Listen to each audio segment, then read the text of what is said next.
नमस्कार मित्रांनो, मी युवराज शेळके. आजच्या व्हिडिओमध्ये आपण महत्त्वाची एक घटना आणि सायटेशन पाहत आहोत. मित्रांनो, पतीनं पत्नीविरोधात अशा पद्धतीनं अर्ज घटस्फोटासाठी दाखल केला होता की पत्नी वारंवार माझा छळ करते आणि स्वतंत्र राहण्यासाठी, एकत्र कुटुंब स्वतंत्र राहण्यासाठी प्रचंड मानसिक दबाव आणते.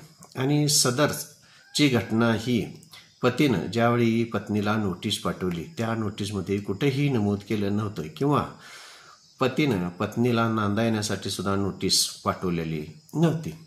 तर मेहरबान कोर्टानं निष्कर्ष असा काढला की प्रत्येक प्रकरणाचं गांभीर्य आणि प्रत्येक प्रकरणाची परिस्थिती ही वेगवेगळी असू शकते आणि त्या पद्धतीने न्याय निर्णय दिला जातो.